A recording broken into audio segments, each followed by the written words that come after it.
Hello students, welcome back. So today's topic is waves. आज हम लोग वेव्स के बारे में पढ़ने वाले हैं एंड वर्कशीट ऑलरेडी आप लोगों के पास है और हम लोग उसके एमसीक्यूज करेंगे जो आपको पता ही है। Yes, so this is MCQ number 1 of our worksheet. MCQ says that two vibrating tuning forks produce progressive wave given by, यानी यहाँ पे ये दो इक्वेशन दिए हुए हैं। y1 is equal to 4 sin 500 pi t, this is one of the wave, और दूसरी वेव है y2 is equal to 2 sin 506 pi t. ठीक है, this are the two waves produced by two different tuning forks. Okay, number of beats produce per second, कितनी beat produce होगी per second, यानी एक second में कितनी beats produce होगी, ये हमको फाइंड करना है। अब याद रखना, whenever you want to calculate the beats we have to take the difference of frequencies। ठीक है, दोनों जो भी frequencies दी हो उसका difference find करो। अब यहाँ पे frequency कहाँ दी है? ठीक है, frequency तो दिख नहीं रही। तो सी ये इक्वेशन आपको पता होना चाहिए, y is equal to a sine of omega t. इसमें ये जो ओमेगा होता है, ठीक है, तो it is a coefficient of t. तो वैसे यहाँ पे अगर कोएफिशिएंट ऑफ टी देखे तो then it is 500 pi. So from this 500 pi we can find out the value of omega. This itself is the value of omega, और omega से हम लोग फ्रीक्वेंसी फाइंड कर सकते हैं। उसी तरह से यहाँ पे भी we can find out the frequencies। तो देखो कैसे करते हैं,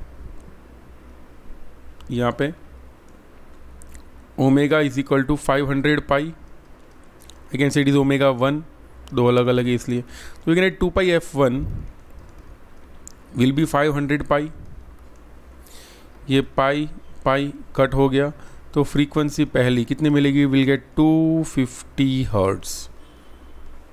okay, this is the first frequency. ठीक है, पहले ट्यूनिंग फॉर्क की फ्रीक्वेंसी ये होगी।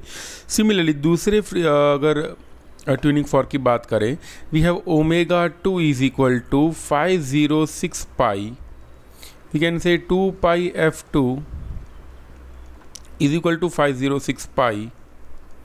इससे हमको मिलेगा f2 is equal to 253 hertz. ये दूसरी फ्रीक्वेंसी मिल गई।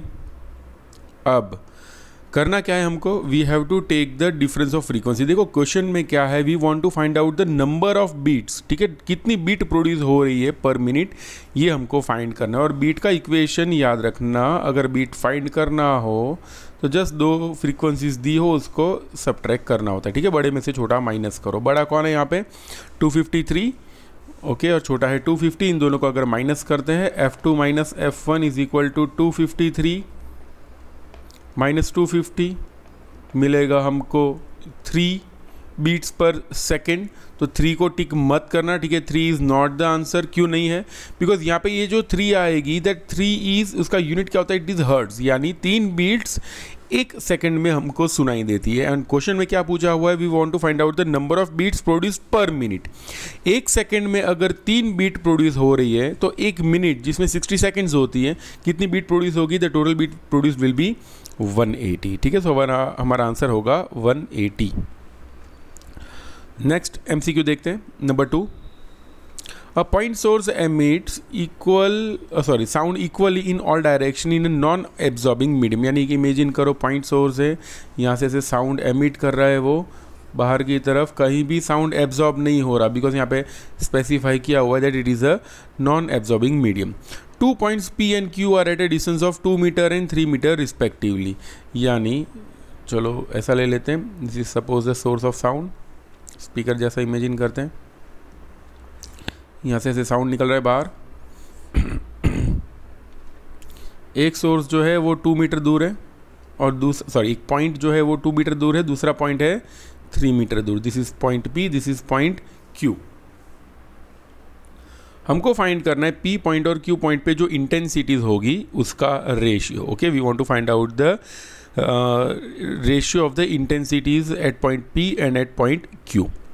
तो सबसे पहले इंटेंसिटी और डिस्टेंस के बीच में क्या रिलेशन होता है, you should know that. See intensity क्या होती है, intensity is equal to power upon area. तो इंटेंसिटी बोल सकते हैं पावर अपॉन एरिया यानी 4πr², because we have to imagine a spherical wave front. याद करो कोई भी पॉइंट सोर्स में से जब साउंड बाहर निकलता है the wave front is always spherical. ठीक है, वेव फ्रंट क्या होता है वो वेव ऑप्टिक्स वाले चैप्टर में है 12th स्टैंडर्ड में, बट उसको यहाँ पे हम लोग कोरिलेट कर सकते हैं। और यहाँ पे देखो क्लियरली मेंशन किया हुआ है पहली ही लाइन में अ पॉइंट सोर्स है, इसीलिए वेव फ्रंट कैसा होगा, स्फेरिकल। इसीलिए लिखा I = P/4πr²। इससे ये पता चलेगा that intensity is inversely proportional to the square of distance. बस अब तो बात खत्म हो गई, भगवान का दिया सब कुछ हमारे पास है। देखो R1 दिया हुआ है, R2 दोनों R दिए हुए हैं। I can say that intensity at point P divided by intensity at point Q is equal to distance of Q का square upon distance of P का स्क्वायर। देखो Q कितना दूर है 3, तो लिखेंगे उसका स्क्वायर करके 9, और नीचे 2 का स्क्वायर करके यानी 4। सो 9:4 will be our answer. Okay, यानी देखो ऐसा भी हम लोग इमेजिन कर सकते हैं that if there is this is the source of a sound. Okay, ऐसे ऐसे साउंड बाहर निकल रहा है, तो 2 मीटर दूर जो इंटेंसिटी होगी और 3 मीटर जो दूर इंटेंसिटी होगी, ऑब्वियसली 2 मीटर पे इंटेंसिटी हमको ज़्यादा सुनाई देगी। तो याद रखना, अगर इसका रेशियो फाइंड करते हैं ये वाले पॉइंट की इंटेंसिटी डिवाइडेड बाय ये वाले पॉइंट की इंटेंसिटी, तो आंसर हमेशा 1 से ज़्यादा ही आएगा, बिकॉज ये वाले पॉइंट पे इंटेंसिटी ऑब्वियसली ज़्यादा होगी। ठीक है, तो ये वाला ऑप्शन कभी भी नहीं आएगा, ये वाला ऑप्शन भी कभी नहीं आएगा। There will be a tie between this two. Okay, और स्क्वायर वाला रिलेशन है, इसलिए ये आंसर डायरेक्टली आ जाएगा। ठीक है, you can also remember that way. आगे देखते हैं question number 3। 2 points are located at a distance of 10 meter and 15 meter from the source of wave. Okay, यानी यहाँ पे इमेजिन करो this is suppose the source of wave like this, ऐसे wave जा रही है। एक पॉइंट जो है वो ओरिजिन से कितना दूर है, 10 meter, and the another source is at a distance of 15 meter. Okay, एक 10 मीटर दूर है, दूसरा 15 मीटर दूर है। Okay, the period of oscillation is t is equal to 0.05 second, ये हमको दिया हुआ है। Velocity of the wave is v is equal to 300 metre per second. What is the phase difference between the oscillation of 2 points. ठीक है, दोनों के बीच में फेज डिफरेंस कितना होगा ये हमको फाइंड करना है। ओके, तो फेज डिफरेंस के लिए आपके दिमाग में ये कॉन्सेप्ट क्लियर होना चाहिए। मैं यहाँ पे लिख रहा हूँ डिस्टेंस, और यहाँ पे पीडी यानी फेज डिफरेंस, पोटेंशियल डिफरेंस मत समझना इसको। डिस्टेंस अगर है लैम्बडा, ठीक है, अगर एक वेव ऐसा इमेजिन करे लाइक दिस। ओके, अगर ये डिस्टेंस है लैम्बडा, ठीक है, इतना सा डिस्टेंस लैम्बडा होता है, तो फेज डिफरेंस होता है उन दोनों के बीच में 2π। ठीक है, वेवलेंथ का डेफिनेशन ही यही होता है, any 2 points in a wave having a linear distance, having a phase difference of 2π, okay, is called wavelength. So distance अगर लैम्बडा है तो फेज डिफरेंस होगा 2π। डिस्टेंस यहाँ पे देखो कितना होगा, इन दोनों के बीच का डिस्टेंस है 5 metre. You can say 5 metre के लिए फेज डिफरेंस कितना होगा, यही हमको फाइंड करना है। Let it be delta phi. तो डेल्टा फाई की वैल्यू मैं यहाँ पे लिख रहा हूँ, डेल्टा फाई विल बी 10π/λ। याद करो equation, v is equal to λ/t होता है। ठीक है, so from that we can say λ is equal to v into T. ये भी इधर रख देते हैं, तो डेल्टा फाई की वैल्यू मिलेगी 10π/vt। ठीक है, चलो v की वैल्यू है 300, t की वैल्यू है 0.05। ये दोनों वैल्यूज़ आप लोग रख लेना अपने आप। Okay, and finally you will be getting the answer to be 2π/3. Okay, ये आंसर हमको मिलेगा। नेक्स्ट MCQ देखते हैं। Number 4, each of the 2 strings of length, देखो 2 स्ट्रिंग दिए यहाँ पे, लेंथ है 51.6 सेंटीमीटर और दूसरी स्ट्रिंग जो है उसकी लेंथ है 49.1 सेंटीमीटर। ये 2019 के जनवरी में ऐसे बहुत सारे क्वेश्चन आए थे JEE में। आर टेंस्ड सेपरेटली, ठीक है, दोनों को अलग अलग तरह से टेंशन में रखा हुआ है। और फोर्स कितना लगा रहा है उसके ऊपर, 20 न्यूटन। ये फोर्स 20 न्यूटन है तो हम लोग उसको समझ लेंगे टेंशन है ये, T is equal to 20 newton. Mass per unit length of both the string is same, दोनों का मास पर यूनिट लेंथ सेम है, यानी म्यू दोनों का सेम है। एंड म्यू की वैल्यू कितनी, इट इज़ 1 ग्राम पर मीटर। ये जो ग्राम दिया हुआ है ना उसको किलोग्राम में कन्वर्ट करना बहुत ज़रूरी है, नहीं तो आगे जाके फिर प्रॉब्लम होगा। लेकिन it is 10⁻³ kg per meter। When both the strings vibrate simultaneously, the number of beats यानी हमको F1 माइनस F2 का मैग्नीट्यूड, हमको नहीं पता कौन बड़ा कौन छोटा है, ओके, इसमें मॉड लिख रहा हूँ। तो दोनों की फ्रीक्वेंसीज का सब्ट्रैक्शन कितना होगा ये हमको फाइंड करना है। इससे पहले आपको ये पता होना चाहिए what is the equation of frequency. Frequency का इक्वेशन होता है F is equal to 1/2L √T/μ। Okay, this is the equation of frequency, ठीक है। वेव चैप्टर में ये इक्वेशन दिया हुआ है, ठीक है। इक्वेशन में आपको ठीक से समझा देता हूँ क्या है ये equation. F is equal to 1/2L √T/μ। ये क्या होता है, जैसे मान लो स्ट्रिंग है, ठीक है, लाइक दिस, ऐसे अगर वेव जनरेट हो रही है, सॉरी थोड़ी स्मूथ बनाते हैं, ऐसे अगर वेव जनरेट हो रही है, सो इन दैट केस ये जो T होता है, T is the tension in the string. String में टेंशन कितना है वो होता है, means what, it is mass per unit length, mass per unit length of wire. और यहाँ पे है 2L। एक्चुअली 2L कहाँ से आता है, 2L is nothing but lambda, ठीक है, ये लैम्बडा ही है। ओके, मान लो कि भाई अगर फर्स्ट हार्मोनिक हो रहा है तो कुछ ऐसा होगा, यहाँ से वेव जाएगी, यहाँ से फिर वापस आएगी। सो इन दैट केस ये अगर लेंथ में L मान लेता हूँ, यहाँ से दिख रहा है कि दैट ये डिस्टेंस है λ/2, we can write L is equal to λ/2, उससे मिलेगा λ is equal to 2L। Okay, so this is the equation of frequency. देखते हैं F1 और F2 फाइंड करके।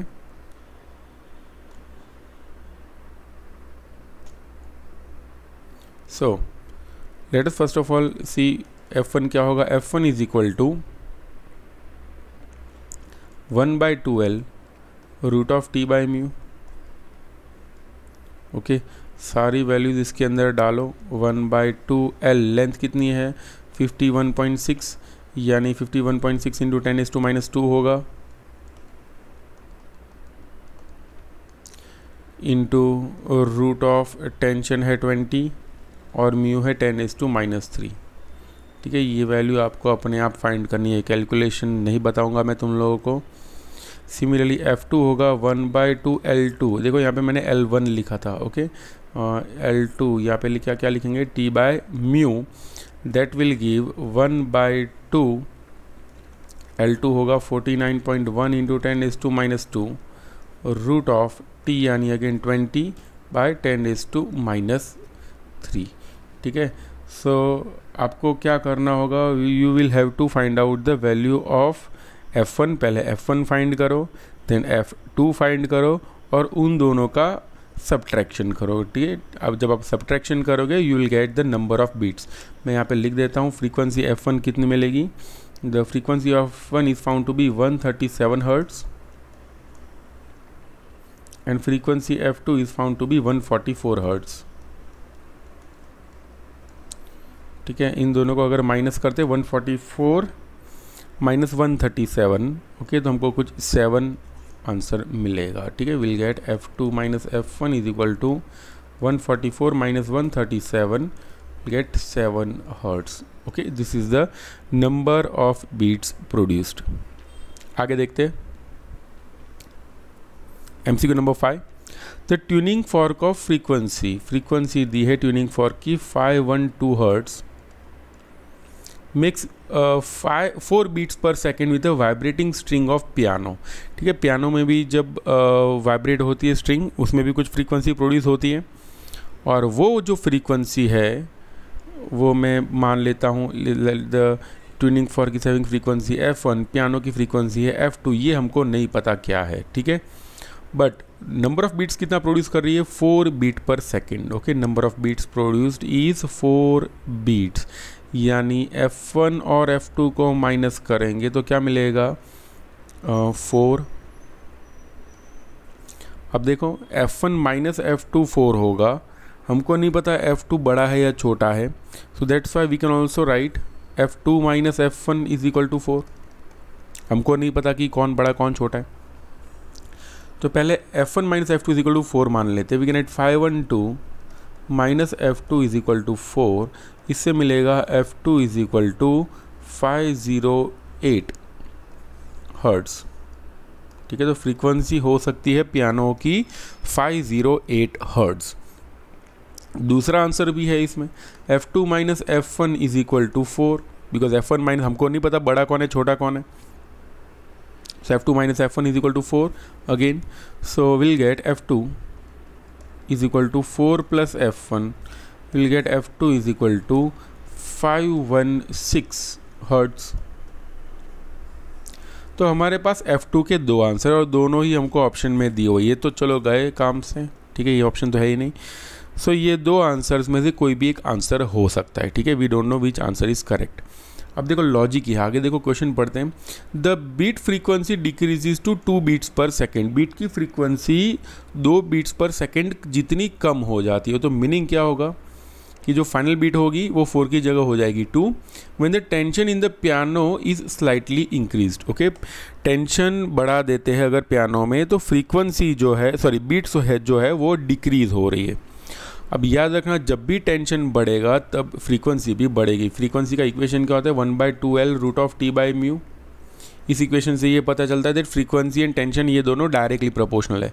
तो अगर हम लोग टेंशन बढ़ाते हैं तो फ्रीक्वेंसी भी बढ़ेगी। तो देखो मैं वापस लिख रहा हूँ, पियानो की फ्रीक्वेंसी बढ़ाने के बाद we can write F1 minus F2 dash is equal to 2, या फिर F2 dash minus F1 is equal to 2। ठीक है, इन दोनों में से कोई भी एक करेक्ट हो सकता है। अब देखो लॉजिक देखना, पहला क्या है, 512 माइनस F2 डैश। ओके, ये तो 512 ही है, पहले इनिशियल मान लेते हैं। ठीक है, ये इनिशियली 4 है, चलो ये हटा ही देते हैं। पहला इनिशियली क्या है, 512 minus F2 is equal to 4 और F2 minus 512 is equal to 4।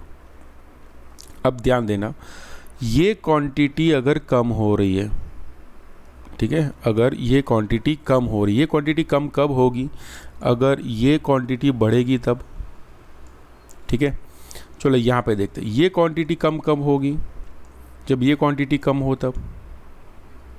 अब बताओ फ्रीक्वेंसी जो है पियानो की, उस फ्रीक्वेंसी को हम लोग बढ़ा रहे हैं, तो बढ़ किस केस में रहा है, ये वाले केस में। In this case the frequency is increasing.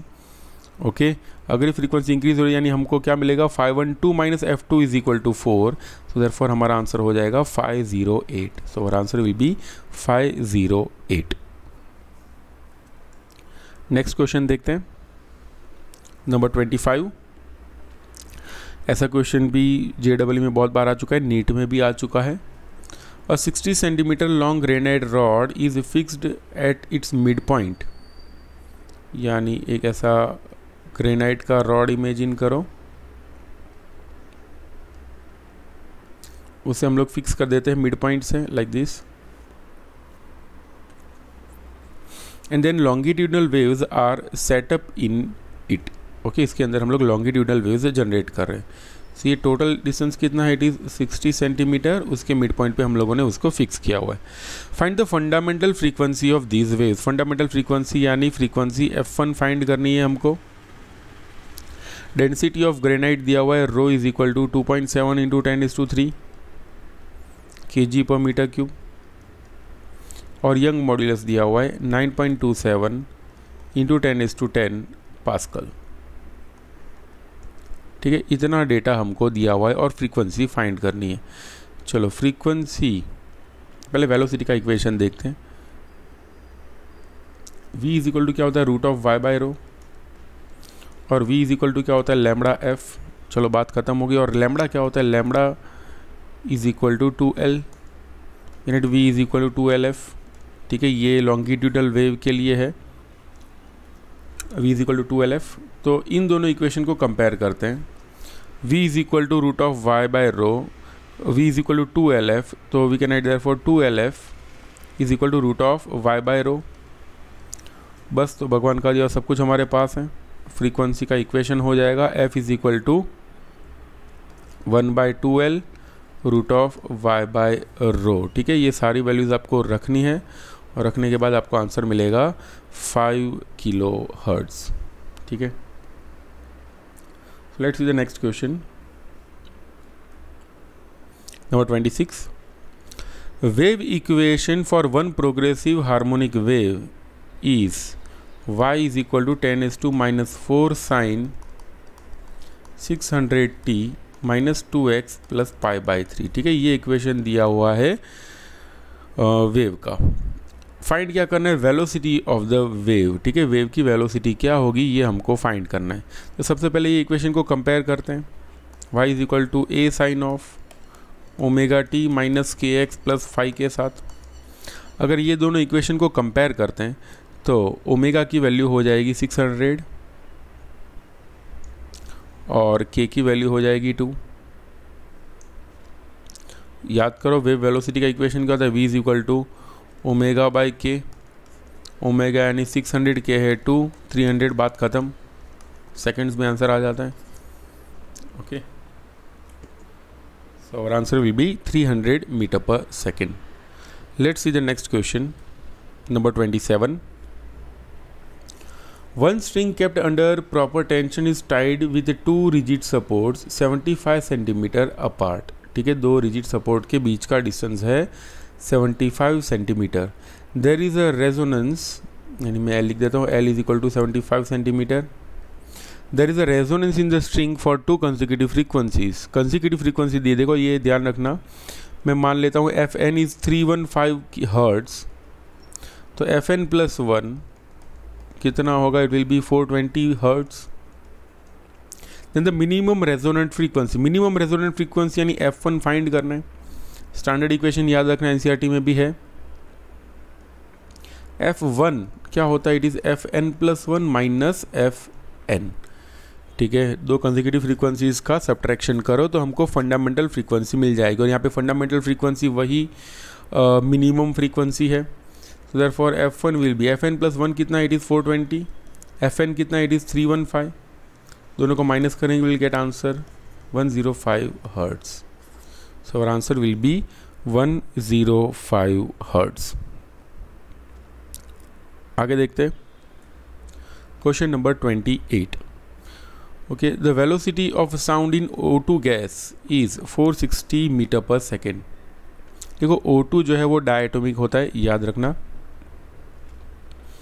तो velocity in oxygen is given to be 460 metre per second at certain temperature. Velocity of the sound in helium gas at the same temperature. Velocity of helium at the same temperature हमको find करना है।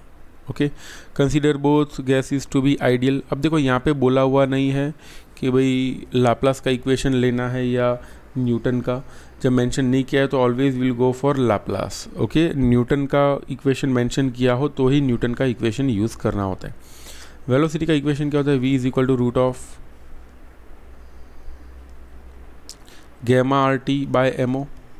देखो velocity के दो equation होते हैं, root of gamma P by rho और v is equal to root of P by rho. ठीक है, ये वाला जो इक्वेशन है वो न्यूटन ने दिया हुआ था और ये वाला जो इक्वेशन है वो दिया था लाप्लास ने, और ये लाप्लास के इक्वेशन से ही ये इक्वेशन बनता है। ओके, इसमें गामा वही है Cp बाय CV। अब अगर हाँ, ये हीलियम जो है, helium is a mono atomic molecule. Okay, helium is mono atomic, oxygen is diatomic. तो ऑक्सीजन के लिए गामा की वैल्यू होगी 7/5 और हीलियम के लिए होगी गामा इज इक्वल टू 5/3। अगर ये याद नहीं आ रहा है तो you can go back into my playlist और आप लोग देख सकते हो कि कहीं पे वो जो काइनेटिक थियरी ऑफ गैस है उसके अंदर मैंने ये दिया हुआ है, how it is 7/5 and how it is 5/3। So V is equal to root of gamma RT by MO. From that we can write V is proportional to root of gamma by MO. क्यों? Because temperature same बोला हुआ है, देखो यहाँ पे mention किया हुआ है at a certain that is the same temperature, तो टेम्परेचर दोनों का सेम है। आर तो यूनिवर्सल गैस कांस्टेंट होता है, तो V is proportional to gamma by MO. So we can write velocity of helium molecules divided by velocity of oxygen will be root of gamma of helium divided by MO of helium divided by gamma of O2 by MO of O2. Again, this will be root of 5/3 divided by MO of helium. अगर helium atom अगर हम लोग imagine करते हैं तो helium का जो molecular mass होता है इट इज़ 4 ग्राम पर मोल, तो यहाँ पे हम लोग लिखेंगे इट इज़ 4 ग्राम पर मोल। ग्राम जो है उसको मैं ग्राम ही रखता हूँ बिकॉज ऊपर नीचे ऑक्सीजन के लिए कट होने ही वाला है। यहाँ पे होगा 7/5/32, this is VHE by V oxygen है 460। बस आपको फिर कैलकुलेशन करने, and if you do the calculation will get the answer 1419 meter per second. ठीक है, अपना आंसर ये होगा 1419 meter per second. So let's see the last MCQ of today's session.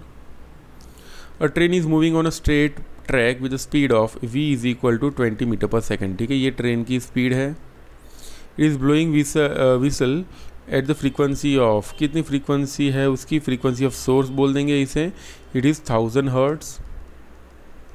The percentage change in the frequency heard by person standing near the track as the train passes him is close to. देखो अगर आप लोगों ने Doppler's effect का video नहीं देखा तो I will suggest कि आप लोग सबसे पहले डॉपलर्स इफेक्ट का वीडियो देख ले, मैंने स्पेशल बनाया हुआ है डॉपलर्स इफेक्ट का वीडियो।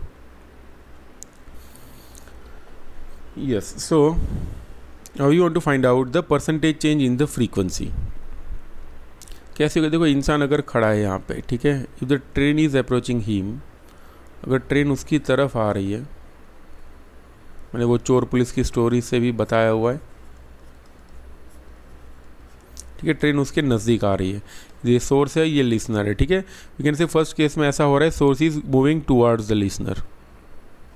और दूसरे केस में क्या होगा, ट्रेन यहाँ से निकल जाएगी, ट्रेन निकलने के बाद लिसनर तो वही रहेगा, सोर्स भी वही रहेगा, बट होगा ये that source is moving away from the listener. तो पहले केस में क्या है, source is moving towards the listener. Imagine करो आप लोग खड़े हो, ट्रेन आपकी तरफ आ रही है, तब जो आपको फ्रीक्वेंसी सुनाई देगी वो वाली फ्रीक्वेंसी, एंड देन ट्रेन आपसे जब दूर जा रही हो तब जो फ्रीक्वेंसी सुनाई देगी वो वाली फ्रीक्वेंसी। वो दोनों फ्रीक्वेंसीज में परसेंटेज चेंज कितना आ रहा है ना, वो हमको फाइंड करना है। ठीक है, क्वेश्चन माइंड में पहले क्लियर कर लेना। सो सबसे पहले हम लोग फाइंड करेंगे FL जब वो नज़दीक आ रहा हो, देन FL जब वो दूर जा रहा है। ठीक है, तो पहला केस ऐसा होगा, हाँ पहले ये लिख देते हैं, वेलोसिटी, ये वेलोसिटी ऑफ सोर्स है, वेलोसिटी ऑफ लिसनर तो 0, बेचारा खड़ा है इंसान तो, और वेलोसिटी ऑफ साउंड है 320 मीटर पर सेकेंड। ओके, तो first case, listener is stationery, source is moving towards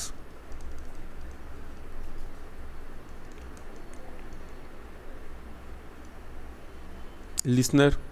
अगर वो उसकी तरफ आ रहा है तो पहले इक्वेशन देखते हैं, FL/V + VL is equal to FS/V + VS। This is a standard equation. इसमें VL की वैल्यू है 0 बिकॉज लिसनर तो खड़ा है, देखो VL is 0, so will get FL/V is equal to FS। अब देखो अगर हम लोग साइन कन्वेंशन लगाते हैं, when the source is moving towards the listener, तो ये यहाँ पे हमको माइनस लेना होगा। सो FL का इक्वेशन मिलेगा FS/V/V - VS। Okay, if you put all the values, सारी की सारी वैल्यूज हमको दी है, if you put all this values then you will get the answer to be 1067 hertz।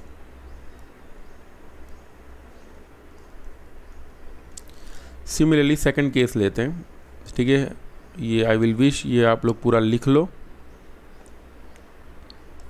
Second case में ऐसा होगा that listener is stationary and source is moving away.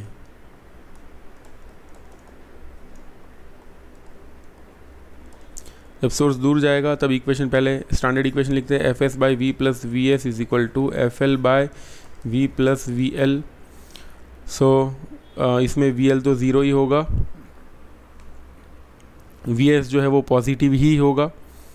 तो F L is equal to, ये sign convention कैसे आ रहा है उसके लिए वीडियो बनाया हुआ, मैंने स्पेशल वीडियो बनाया हुआ है और प्लीज़ आप लोग देख लेना।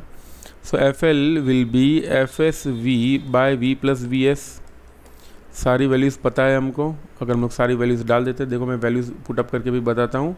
F S frequency of source is 1000 hertz, velocity of sound is 320, V 320 and V S velocity of source is 20। ठीक है, ये सारी वैल्यूज़ रख देंगे तो हमको आंसर मिलेगा 941 हर्ट्ज़।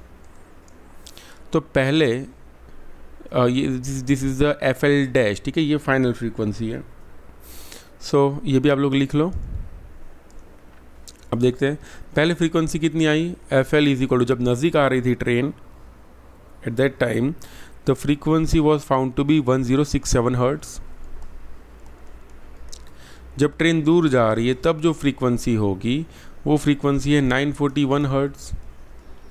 तो अगर हमको परसेंटेज चेंज फाइंड करना हो तो कैसे करते हैं, we have to take the change in value by initial value into 100. This is a standard method to find out the change, a percentage change. तो क्या होगा, 1067 minus 941 divided by 1067 into 100।